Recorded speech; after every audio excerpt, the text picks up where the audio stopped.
Hi friends, welcome back to my channel. तो मेरी पिछली आरआरबी की वीडियो में काफ़ी लोगों का ये एक सेम कमेंट था कि अगर मैं अभी से स्टार्ट करूँ प्रिपरेशन तो क्या मैं आरआरबी पीओ क्लियर कर सकता हूँ।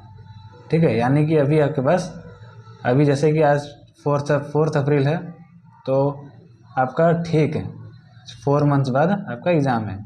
तो क्या मैं अगर अभी से स्टार्ट करता हूँ तो प्रिपरेशन स्टार्ट मतलब कि आपकी सिलेबस कवर हो जाएगी और आरआरबी निकल सकती है। ठीक है, तो अगर आपको आरआरबी पीओ क्लर्क, ठीक है, दोनों क्लियर करना है अभी से स्टार्ट करके एज ए बिगिनर हो, तो आपको 3 बातों का ध्यान रखना होगा। सबसे पहली बात, आपको सबसे पहले तो इस वीडियो को आपको अंत तक देखना होगा। दूसरी चीज़, आपको मैं जो भी बातें बताऊंगा उसका आपको स्ट्रिक्टली फॉलो करना है। ठीक है, विदाउट मिसिंग ए पॉइंट। ठीक है, कोई डाउट होगा तो आप कमेंट करना इस वीडियो में। ठीक है, और तीसरी, आपको जो भी आप पढ़ोगे मैंने जो पॉइंट्स बताऊंगा आप पढ़ोगे उसको आप 2 से 3 बार आप रिवाइज कर लोगे। ठीक है, अगर आप इन 3 चीज़ों को जुलाई से पहले जुलाई तक मतलब अगर आप कर लेते हो तो श्योरली आप आरआरबी निकालने के लिए आप तैयार हो। ठीक है, तो चलिए बात करते हैं स्ट्रैटेजी की, कैसे आपको करनी है। ठीक है, और तो देखिए अभी आपका 4 अप्रैल है, अभी आपके पास अप्रैल में आपका 26 डेज बचा है। अप्रैल में, मई में आपका 31 डेज है। ठीक है, ये सबसे पहले हम डिकोड करते हैं कितने दिन आपके पास हैं। ठीक है, मतलब टारगेट कितने दिन का होना चाहिए। मई, फिर जून में आपका 30 होगा, फिर आपका 31 जुलाई में। ठीक है, फिर आपका अगस्त के फर्स्ट वीक से ही आपका एग्ज़ाम स्टार्ट हो जाएगा, फर्स्ट वीकेंड से। यानी आपके पास रफली 26, 57, 87, x1 है 18। ठीक है, तो 118 डेज आपके पास अभी एट प्रेजेंट है, आज छोड़ के। ठीक है, तो अब 118 दिनों की क्या आपकी स्ट्रैटेजी होनी चाहिए, कहाँ से आप करोगे, कैसे करोगे, वो सब हम लोग इस बारे में आपको इस वीडियो में आपको बताने वाला हूँ। और इस वीडियो तक बने रहिएगा, आपको सब कुछ का जवाब पता चल जाएगा। तो देखिए, सबसे पहले आपको एक चीज़ तो आपको मांग के चलना है कि आप निकाल सकते हो। ठीक है, अगर आप ये मांग के चल रहे हो कि ठीक है मतलब कि नहीं निकलेगा फिर ट्राई, मतलब कि अगर आप निगेटिव मांग के चलोगे तो मतलब कोई मतलब नहीं बनता तैयारी करने का। ठीक है, अपना अपना आप माइंडसेट आप पॉजिटिव रखो। ठीक है, काफ़ी लोगों का IBPS इस साल या IBPS आरआरबी में नहीं हो पाया। ठीक है, ठीक है, एक साल अपने आप को थोड़ा सा पॉजिटिव माइंडसेट रखो, और मैं जो बताने वाला हूँ पॉइंट्स, ये सबको अच्छे से फॉलो करो। ठीक है, अब 118 डेज है आपके पास, इनमें आपके पास 24 घंटे हैं। इन 24 घंटों में आपको अपने हिसाब से टाइम बांटना है। ठीक है, आपको ऐसे आपको टाइम बांटना है। ठीक है, तो अगर आप इन 118 डेज की तैयारी में आप कैसे कैसे करोगे, ठीक है, अगर आपको वो जानना है तो ये मैंने एक बताया था कि क्रैक आरआरबी पीओ इन 5 मंथ्स। ठीक है, तो वो वाली वीडियो आप देख लेना अगर आपको वो जानना है। अगर आपको ये जाननी है कि 24 आवर्स में आपको टाइम टेबल क्या होनी चाहिए, टाइम टेबल। ठीक है, तो वो उसके लिए मैंने अलग से बना के रखी है 125 days study time table, study plan. ठीक है, आप इसको अपने हिसाब से फॉलो करना, और इन दोनों वीडियोस को अगर आप देख लोगे तो आपको काफ़ी हेल्प अपने आप में ही मिल जाएगा। ठीक है, इस वीडियो में हम लोग बात करेंगे आपके क्या सोर्सेस होने चाहिए, मैंने कैसे किया, और कौन कौन टीचर्स को फॉलो कर सकते हो, और अगर पेड कोर्स आप लोगे तो आप कौन कौन से पेड कोर्स ले सकते हो। ठीक है, देखिए सबसे पहले अगर मैं अपने सोर्सेज बता देता हूँ। ठीक है, मैंने आरआरबी पीओ क्लर्क जो है वो मैंने फर्स्ट अटेम्प्ट में किया था। ठीक है, मैं बता चुका हूँ, तो वो कैसे करना है। मैंने क्या क्या सोर्सेज पहले लिए थे। अगर टीचर्स के लिए बात करें तो मैंने जीए जीए में मैंने कोई मतलब ऐसा कोई स्पेसिफिक टीचर को फॉलो नहीं किया था, बट एक शीतल शर्मा मैम है ओली बोर्ड की। ठीक है, आप उनको फॉलो कर सकते हो। उनकी मतलब जनरल अवेयरनेस पढ़ाने की जो तरीका है वो काफ़ी अच्छा है, और जो जनरली बैंकिंग स्टूडेंट्स है वो मेनली इन्हीं को फॉलो करते हैं। प्लस मैंने ऐप में अफेयर्स क्लाउड को फॉलो किया था। जो लोग मुझे बिगिनर से या फिर स्टार्टिंग से फॉलो कर रहे होंगे, ठीक है, वो उनको पता होगा कि अफेयर्स क्लाउड की मैं हमेशा रिकमेंड करता हूँ। इसकी एक डिटेल्ड PDF आती है, मंथली PDF। ठीक है, स्टडी PDF होती है वो। ठीक है, आप इस PDF का अगर आप पढ़ोगे तो आप मेंस के लिए आप रेडी हो जाओगे। आप सर बोलोगे कि GA की PDF अभी क्यों बता रहे हो, मतलब अभी तो प्री निकालना है ना पहले, फिर उसके बाद मेंस में जाओगे, जीए तो मेंस में आती है। तो यहीं पे काफ़ी बच्चे गलती कर बैठते हैं। ठीक है जी, अगर आपको निकालना है आरआरबी पीओ, हालांकि आप प्रीलिम्स की बात नहीं कर रहे हैं, हालांकि आरआरबी पीओ निकालने की बात कर रहे हैं। ठीक है, प्री मेंस इंटरव्यू तीनों निकलेगा तभी तो आपका आरआरबी पीओ निकलेगा ना। सिर्फ प्री निकल के आप आरआरबी पीओ थोड़ी ना बन जाओगे। तो इसलिए आपको जीए अभी से डेली मिनिमम 1 घंटा, 1 से 2 घंटा, मैं कहूँगा आप जितना टाइम निकाल पाओ। अगर 2 घंटे निकाल सकते हो ठीक है, 2 घंटे आप दो। सोर्सेस ये रहे मेरे, मैं इस शीतल सर मैम को फॉलो करता था वीडियो मैराथन्स के लिए, और पीडीएफ के लिए अफेयर्स क्लाउड। ठीक है, और एक एक ठीक है, अफेयर्स क्लाउड की पीडीएफ का आप फॉलो कर सकते हो। अफेयर्स क्लाउड की जो डिटेल्स पीडीएफ आती है, अगर आप वो पढ़ लोगे, ठीक है, तो आप मेंस के लिए, जीए के लिए फुल्ली प्रिपेयर्ड हो। ठीक है, इसको आपको 3 से 4 बार रिवाइज करना है। ठीक है, और ये पेड आती है। तो अगर आप इसको परचेज करना चाहते हो तो अफेयर्स क्लाउड की ऐप में जाके ऑल कोर्सेज के अंदर ही पीडीएफ रहती है, आप इसको परचेज कर सकते हो। आप मेरा सब कूपन कोड GTS10 डाल सकते हो, इससे आपको 10% का इंस्टेंट डिस्काउंट मिल जाएगा। ठीक है, ये काफ़ी एक जेन्युइन पीडीएफ है, और मैंने इस सिर्फ और सिर्फ पीडीएफ सोर्सेज में इसी को फॉलो किया था, और ये काफ़ी अच्छी सोर्स है। ठीक है, इसमें आपको ओवरऑल एक पेड पीडीएफ में आपको डिटेल वाली मिलती है। अगर आप इसको पढ़ जाओ, क्योंकि अभी की जो जी आ रही है वो काफ़ी डिटेल्ड आ रही है। ठीक है, ये स्कीम्स काफ़ी डिटेल में पूछे जा रहे हैं, फिर स्टेटमेंट बेस्ड आ रहे हैं। ठीक है, तो इसलिए अभी अगर आप इसको करोगे तो मेंस में इजीली आप जीए में 20+ स्कोर कर लोगे। ठीक है, फिर अलॉन्ग जीए हो गया, फिर क्वांट्स, एक और मेन सब्जेक्ट क्वांट्स। ये मेन इसलिए भी है क्योंकि ये दोनों में आती है आपकी प्री मेंस। क्वांट्स में देखिए, मैंने आशीष अरोड़ा सर को फॉलो किया था।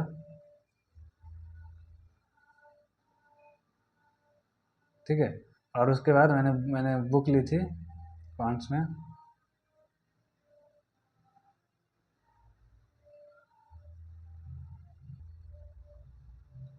क्वांटा, तो उन्हीं की बुक है, आशीष अरोड़ा सर की। ठीक है, ये बुक आप एक मैं रिकमेंड करूँगा, एक बुक आप भी ले लो।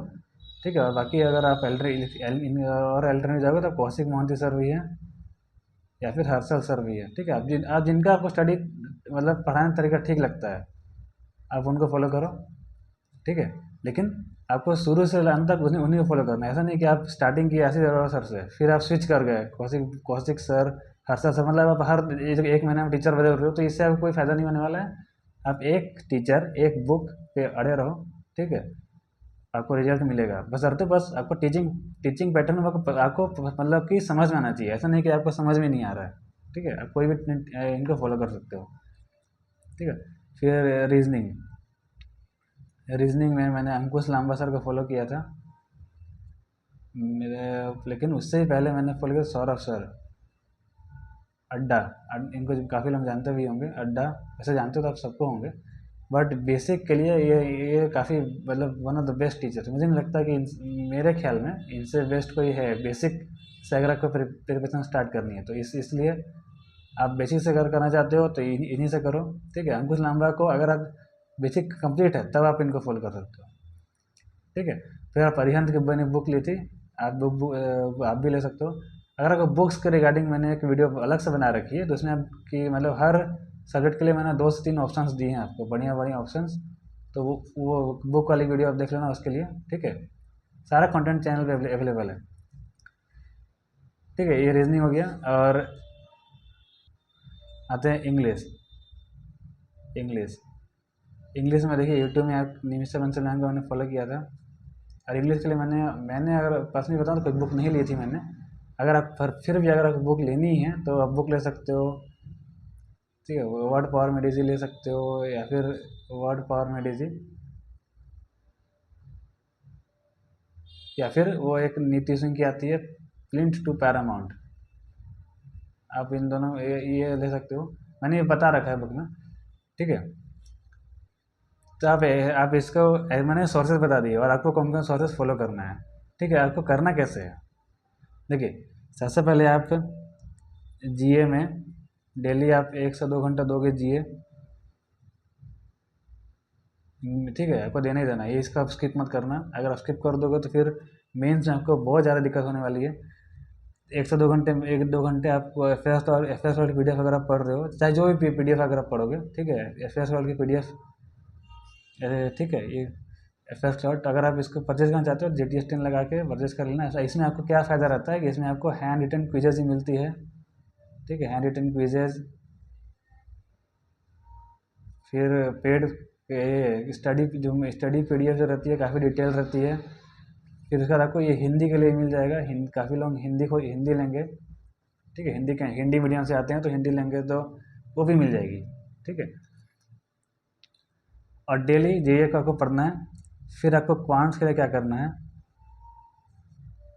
जितने भी स्पीड मैथ्स है, ठीक है, और ठीक है, आप जितना भी टाइम प्रिपेयर कर रहे हो, आधा टाइम आपको स्पीड मैथ्स को देना है और आधा टाइम DI प्लस अरिथमेटिक,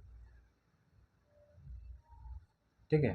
ये इसलिए, अब ये क्यों, तो ये इसलिए क्योंकि दोनों का आपको साथ में चलना है, लेके चलना है। स्पीड मैथ्स काफ़ी इंपॉर्टेंट है RRB में, ठीक है। क्वांट्स में मैंने RRB क्लर्क में 39 अटेम्प्ट किए थे 40 में, तो वो मैंने इसलिए कर पाया क्योंकि मेरे पास स्पीड थी।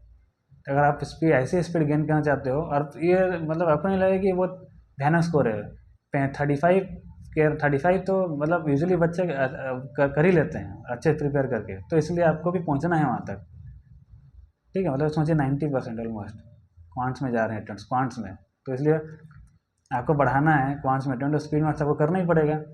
इसलिए स्पीड मैथ्स जितना भी आता है, क्वाड्रेटिक इक्वेशन, सिंप्लीफिकेशन, अप्रॉक्सीमेशन, ठीक है, और number series, missing number, wrong number, चारों का आपको टाइम देना है। जैसे अगर क्वांट्स में 4 घंटे दे रहे हो तो 2 घंटे इधर, 2 घंटे इधर।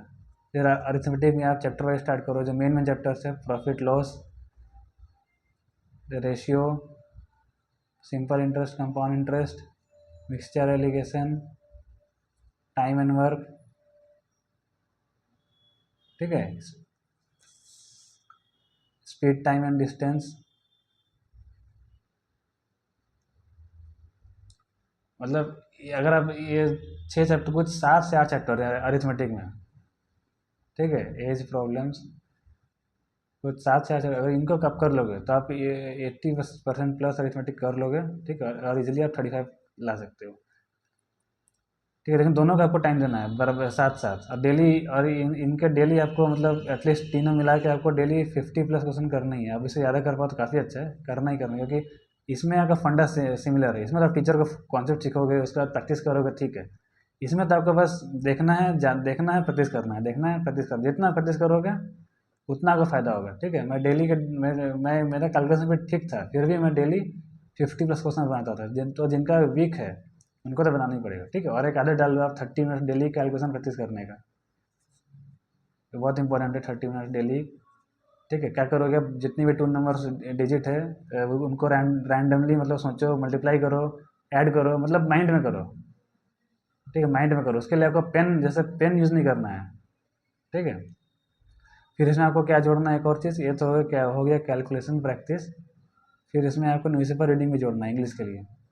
अब फिर कुछ लोग बोलेंगे कि अब इंग्लिश कहाँ से आ गया, चाहे हिंदी कहाँ से आ गया, तो अब तो फिर से अगेन मेंस में तो आएगी ना। और हम लोग को RRB PO निकालना है तो मेंस तो निकालना पड़ेगा। तो न्यूज़पेपर रीडिंग कोई भी, अगर आप इंग्लिश पढ़ रहे हो तो इंडियन एक्सप्रेस या फिर हिंदुस्तान टाइम्स, हिंदी पढ़ रहे हो दैनिक जागरण पढ़ सकते हो, ठीक है, या फिर हिंदुस्तान, कोई भी पढ़ सकते हो, लेकिन डेली 1 आवर इसको देना है। ये दोनों काफ़ी इंपॉर्टेंट चीज़ है, इसका आप इग्नोर नहीं करना। डेली 1 घंटा आपका न्यूज़पेपर रीडिंग, आधा आधा घंटा कैलकुलेशन प्रैक्टिस, और आपका 1 से 2 घंटा GA, ठीक है। फिर रीजनिंग,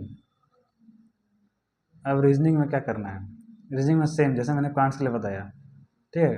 काफ़ी लोग जैसे यूट्यूब में जब मैंने स्टार्ट किया था रवि की प्रिपरेशन, तो काफ़ी लोग ये मतलब कि यही बोलते थे कि सबसे पहले पजल्स करनी चाहिए, और ऑफकोर्स ही बात है, करनी करनी चाहिए, क्योंकि ऑफकोर्स सबसे आधा आधा 50% सिलेबस यही कवर करता है, पजल्स प्लस सिटिंग अरेंजमेंट्स। लेकिन बेस्ट, मेरे मतलब ओपिनियन में जो बेस्ट तरीका है, आप जितने भी टाइम रीजनिंग को दे रहे हो उसको डिवाइड कर दो, पजल्स और सिटिंग अरेंजमेंट्स, ठीक है।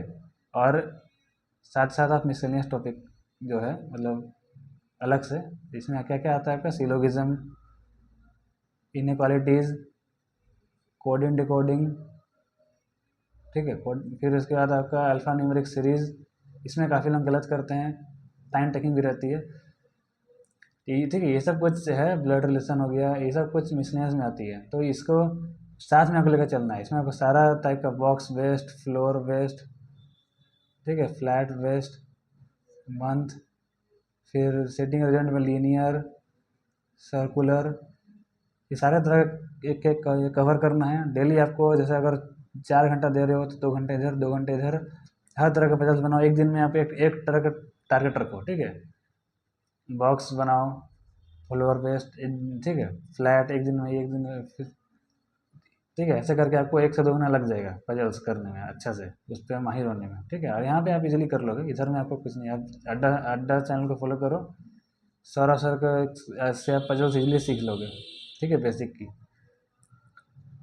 ठीक है। लेकिन डिपेंड करता है कि आप प्रैक्टिस कितना कर रहे हो। सीख चलोगे, लेकिन जितना आप प्रैक्टिस करोगे उतना टाइम कम होगा। इसमें टाइम कम करना है, सिर्फ सीखना नहीं है, ठीक है। जैसे टाइम जितना प्रैक्टिस कर पाओगे उतना बेटर है, ठीक है। ऐसा कोई फिक्स नंबर नहीं है कि आप इतना 50% लगाओगे तो पजल मास्टर बन जाओगे। ऐसा नहीं, कोई कोई इससे कम में भी हो सकता है, कोई ज़्यादा लगता है, तो डिपेंडिंग ऑन इंडिविजुअल, ठीक है। सेम जैसे क्वांट्स में काफ़ी लोग बोलते हैं कि जैसे स्पीड मैथ्स के हर टॉपिक, जैसे आप मान लो 1 घंटा दे रहे हो आप स्पीड मैथ्स में, तो 15 minute number series, 15 minute simplification, ठीक है, 15 मिनट क्वालिटी इक्वेशन, ऐसे। तो मुझे ये तरीका मतलब उतना पसंद नहीं आता, काफ़ी हौच-पच हो जाता है। अरे मतलब कि आप एक चीज़ को ज़्यादा अच्छे से नहीं समझ पाते। 15 मिनट में क्या ही, आप बिगिनर हो, 15 मिनट में क्या ही समझोगे नंबर सीरीज़ का, कितना कितना ही सॉल्व कर पाओगे, ठीक है। तो मैं कैसे क्या करता था, 1 घंटा अगर है मेरे पास तो कोई 2 टॉपिक ही लूँगा, आधा घंटा नंबर सीरीज और आधा घंटा सिंप्लीफिकेशन। फिर बाकी जो अगले टॉपिक्स हैं वो नेक्स्ट डे उठाऊँगा, अल्टरनेटिव डेज। तो आप भी इसको ट्राई कर सकते हो। ये आपको ये है कि आपकी 30 मिनट्स में कुछ कुछ तो आपको आइडिया होगा, ठीक है। अब आते हैं चौथा सब्जेक्ट, जो है कि है हमारा इंग्लिश। अब इंग्लिश में, इंग्लिश या हिंदी, काफ़ी लोग हिंदी भी लेंगे ना। अब इंग्लिश इंग्लिश का देखिए क्या, सबसे पहले तो आपको न्यूज़पेपर रीडिंग तो आप कर ही रहे हो, तो उसके आरसी आपकी कवर हो रही है, आपको आरसी से क्विजेस लगानी है डेली। फिर उसके बाद आपको हिंदी में सेम हिंदी में भी आपको जो ये रहते हैं पैसेजेस हिंदी में, वैसे उसकी लगानी है हिंदी में भी, ठीक है। हिंदी वाले हिंदी में लगाएंगे, इंग्लिश वाले इंग्लिश में। और फिर उसके बाद ग्रामर, ग्रामर दोनों के लिए काफ़ी इंपॉर्टेंट है। इंग्लिश के लिए तो मैं बताते रहता हूँ, evergreen solution 120 rules of grammar. और हिंदी के लिए आप जैसे अड्डा चैनल भी, आप अड्डा की एक हिंदी व्याकरण की भी आती है। चाहे किसी को यूट्यूब में लिखना हिंदी व्याकरण आरआरबी के लिए, तो आपको काफ़ी सारे वीडियो प्लेलिस्ट मिल जाएगा, उससे आप कर सकते हो हिंदी के भी, ठीक है। हिंदी के लिए प्लेलिस्ट आपको मिल जाएगी यूट्यूब में, ठीक है। उसे वो कर लो, आप इजीली हो जाएगा, ठीक। बस आपको बेसिक ग्रामर चाहिए, उसका तो बाकी आपका प्रैक्टिस पे ही डिपेंड करता है, ठीक है। और उसके बाद ये इससे क्योंकि ग्रामर से क्या क्या कवर होगा, error deduction, phrase sentence rearrangement, phrase replacement जो आती है, ठीक है। तो ये तीनों इससे कवर हो जाएंगे, जो कि ऑलमोस्ट 12 से 14 नंबर की आ जाती है। अगर आरसीज 8 से 10 नंबर की आ जाती है। और एक बच गया आपका पैराजम्बल, बस बाकी 5 नंबर यहाँ से आपके आ जाते हैं। पैराजम्बल के लिए निमिषा मंसल मैम की एक वीडियो है, अब उसको देखना। उसमें उन्होंने बताया है कि कौन से सेंटेंस स्टार्टर्स हो सकते हैं, कौन से कनेक्टर्स, और कौन से लास्ट में आएंगे, ठीक है। तब उस वीडियो को देखना, काफ़ी आपको हेल्प मिल जाएगा, ठीक है। तो ये कुछ मतलब मैंने बताया, सोर्सेस, टीचर्स, बुक्स, स्ट्रेटजी, ठीक है। कुछ अब इसको कुछ कुछ अब डाउट रह गया होगा, जैसे मॉक कितना लगाना है, कब से लगाना है। तो जैसे आप अभी एक मॉक लगाओगे, अभी ये वीडियो देखने के बाद एक आरआरबी पीओ का मॉक लगाओगे, ठीक है। और एनालाइज करो कितना परसेंटाइल आया है, कितना, ठीक है। और कहाँ का आपकी वीक रेस का, ठीक है, उस पर आप इस स्टार्ट करोगे उससे, ठीक है। फिर उसके बाद आप वीकेंड पे लगाओगे सेक्शनल मॉक, सेक्शनल मॉक लगाना है, ठीक है। और हर दूसरा वीकेंड पे आप एक फुल मॉक अभी लगा सकते हो अप्रैल तक में। ठीक है। मई में धीरे धीरे फ्रिक्वेंसी बढ़ाओगे, जुलाई में जुलाई में आप हर दिन लगाओगे एक मॉक। ठीक है। ये चलेगा अप्रैल मई तक, जून तक। जुलाई में एक मॉक आप हर दिन आपका लगेगा। ठीक है। तो आई होप कि इस वीडियो में काफ़ी कुछ आप मतलब मैंने बता दिया है, और कुछ रह गया तो कमेंट में पूछना। ठीक है। इसको अगर आपने फॉलो कर लिया तो आप जुलाई तक देखना आप कहाँ पहुँच जाते हो। ठीक है। तो चलिए इस वीडियो में इतना ही। अगर आपको बुक्स के बारे में जानना है, या फिर आरआरबी की मैंने कैसे तैयारी की, स्ट्रेटेजी के बारे में जाननी है, तो और स्टडी प्लान जानना है, तो आप वीडियो पे दिख रहा है, स्क्रीन पर दिख रहा है वीडियो पे आप टैप करके देख लो। मैं आपसे वहीं मिलूँगा। Bye bye.